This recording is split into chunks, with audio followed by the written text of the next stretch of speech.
Hi students, rotational dynamics में अपन अभी दूसरा लेक्चर और एक दूसरा डेरिवेशन देखते हैं। देखो, expression for minimum velocity of a vehicle moving along a horizontal circular path inside the cylindrical wall of a wheel. यानी जो मौत का कुआं है, उस मौत के कुएं में जो भी व्हीकल घूमता है तो उसको कम से कम कितनी वेलोसिटी होना चाहिए, कम से कम उतनी वेलोसिटी उस व्हीकल की होना चाहिए। उसके लिए हम यहाँ एक एक्सप्रेशन अभी डिराइव करते हैं। ठीक है।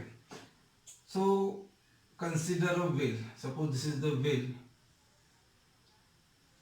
ठीक है। और इस व्हील का रेडियस कंसिडर कर लेते हैं आर। और ये जो सर्कुलर पाथ है इसके अंदर में, उस सर्कुलर पाथ में एक गाड़ी घूम रही है। ठीक है, या फिर व्हीकल, एक मोटरसाइकिल भी हो सकता है, घूम रहा है। तो फॉर हम क्या करेंगे, यहाँ पे व्हीकल को एक पॉइंट कंसिडर करेंगे। ठीक है, जो भी व्हीकल है उसको अपन एक पॉइंट कंसिडर करेंगे। अब देखो, ये व्हीकल इसमें ऐसे हॉरिजॉन्टल सर्कल में ऐसे घूम रहा है, तो इसकी वेलोसिटी कितनी रहेगी। ठीक है, तो पहले हमें यहाँ लिखना पड़ेगा कि कंसिडर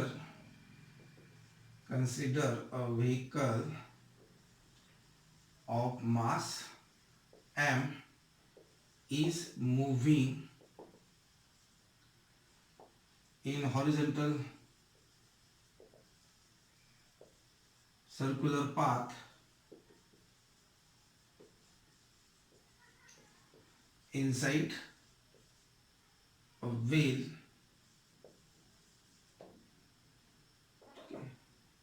ये कंफ्यूज करता है ए, इसलिए निकाल देते हैं उसको। Circular path inside wheel of radius R as shown in figure. चलो, इस फिगर में जैसे दिखा है। सो कंसिडर व्हीकल, एक व्हीकल है जो घूम रहा है हॉरिजॉन्टल सर्कुलर पाथ में। अब देखो, फॉर कन्वीनियंस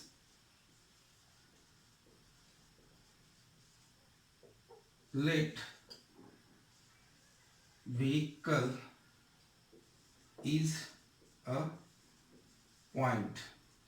ठीक है। अब देखो, इस व्हीकल पे कौन से फोर्सेस एक्ट होंगे वो पहले हम कैलकुलेट करते हैं। Now the forces acting on vehicle.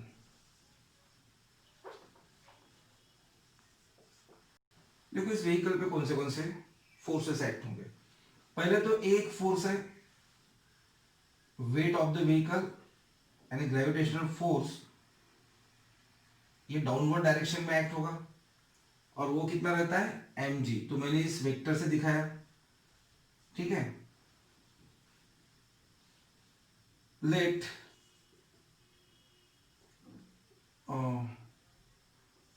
Wait of vehicle mg इन डाउनवर्ड डायरेक्शन। ठीक है।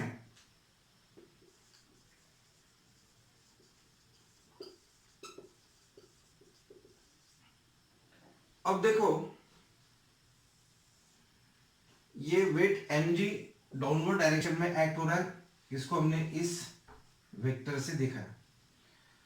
अभी दो सरफेसेस है तो उसमें फ्रिक्शन का फोर्स भी एक्ट होगा। अब हमें पता है कि फ्रिक्शन का फोर्स जो है वो अलोंग द सरफेस रहता है। तो अभी ये सरफेस है उसका, तो अलोंग द सरफेस, अभी सरफेस तो ऐसा वर्टिकल है, यानी ये फोर्स भी ऐसे वर्टिकल इसमें एक्ट होगा। तो मैं इस फोर्स को इस वेक्टर से दिखाता हूं। अब ये फोर्स इसको बैलेंस करता है mg को, इसलिए मैंने कैसे, ये फोर्स जितना है उतना ही ये फोर्स है, सिर्फ अपोजिट डायरेक्शन में। तो ये है स्टैटिक फ्रिक्शन Fs।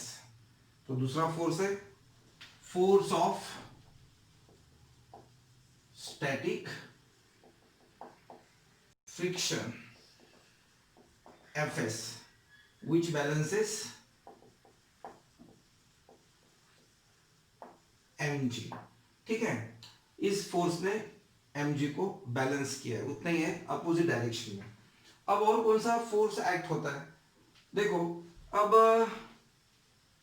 ये जो वॉल है, इस वॉल को, ठीक है, अब ये व्हीकल है तो वॉल भी उस पर नॉर्मल रिएक्शन एक्ट करेगा। ठीक है, सो ये जो वॉल है इस पे नॉर्मल, तो मैं इस फोर्स को इस वेक्टर से शो करता हूं। तो ये जो सर्कल है उसका जो रेडियस है अलोंग दिस रेडियस, इस डायरेक्शन में वो नॉर्मल रिएक्शन रहेंगी यन। तीसरा फोर्स है फिर नॉर्मल रिएक्शन एन। अब ये यन कितना होगा, देखो इसको, ये सर्कुलर मोशन है तो सर्कुलर मोशन के लिए सेंट्रीपिटल फोर्स चाहिए। अब जो रिक्वायर्ड सेंट्रीपिटल फोर्स है तो वही डायरेक्शन में नॉर्मल रिएक्शन भी है, इसलिए जो सेंट्रीपिटल फोर्स है ये नॉर्मल रिएक्शन वो सेंट्रीपिटल फोर्स प्रोवाइड करेगी, और यही नॉर्मल रिएक्शन इसके ऊपर जो सेंट्रीफ्यूगल फोर्स एक्ट होता है उसको बैलेंस करते हैं, इसलिए व्हीकल इधर भी नहीं जाएगा, व्हीकल इधर भी नहीं आएगा। ठीक है, तो व्हीकल यहां रहेगा या फिर घूमते रहेगा बराबर। ठीक है, अब देखो, so normal reaction n, so this normal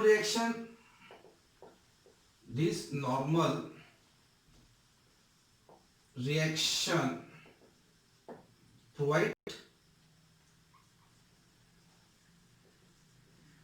centripetal force, और ये जो सेंट्रीपिटल फोर्स है ये कितना है mv स्क्वायर अपॉन r। हमने डिराइव किया कि सेंट्रीपिटल फोर्स कितना रहता है mv स्क्वायर अपॉन r। तो हमें क्या मिलता है, देखो फिर ये जो n है it is equal to centripetal force. ठीक है, therefore n is equal to mv square upon r, ये हमारे पास एक इक्वेशन हो गया। और ये जो फोर्स ऑफ फ्रिक्शन ये इसको बैलेंस करता है, इसका मतलब जो Fs है it is equal to mg, ये हमारे पास सेकंड हो गया इक्वेशन। अब देखो हमको वेलोसिटी के लिए एक्सप्रेशन निकालना है। अब हमें पता है कि ये जो स्टैटिक फोर्स ऑफ फ्रिक्शन रहता है यानी Fs, ठीक है, this static force of friction is always less than और इक्वल टू म्यू 0 n। ठीक है, कोई ये म्यू 0 जो है, जो हमने पहले एक्सप्रेशन में लिया था, कोएफिशिएंट ऑफ स्टैटिक फ्रिक्शन। चलो मैं अब इक्वेशन को ठीक से करने के लिए मैं इसको इधर लिख लेता हूँ, इसको इधर लिख लेता हूँ, यानी म्यू 0 n इज, ये जो है ये ग्रेटर देन Fs है, यानी ग्रेटर देन और इक्वल टू Fs।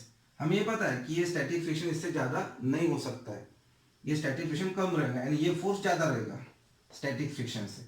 अब हम इसमें वैल्यूज सब्स्टिट्यूट करते हैं, देखो म्यू 0, अब नॉर्मल रिएक्शन हमने यहाँ पे बताया कि नॉर्मल रिएक्शन ही सेंट्रीपिटल फोर्स प्रोवाइड कर रहा है, इसका मतलब normal reaction is equal to mv square upon r। तो नॉर्मल रिएक्शन के जगह पे मैं रखता हूँ mv square upon r greater than और इक्वल टू Fs। अब Fs के लिए हमने mg ये निकाला है। अब देखो ये ग्रेटर देन और इक्वल टू है, यानी इसमें देखो अभी मास तो कांस्टेंट है, इसका रेडियस भी कांस्टेंट है और ये भी कांस्टेंट है, यानी ग्रेटर देन और इक्वल टू, यानी कौन रहेगा ये।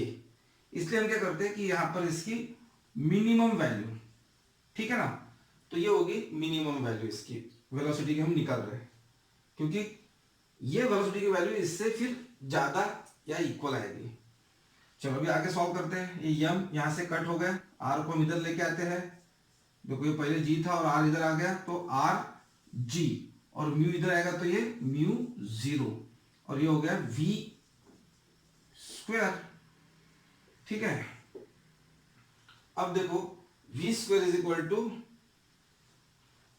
ये लाइन बाद में करते हैं, v square is equal to, sorry, v square is greater than और equal to rg upon mu 0। इसका मतलब taking square root on both side, v minimum के लिए अगर हमें वैल्यू निकालनी है तो इसका स्क्वायर रूट लेना पड़ेगा, तो दोनों साइड में हम स्क्वायर रूट लेते हैं तो हमें मिलता है rg अपॉन म्यू 0।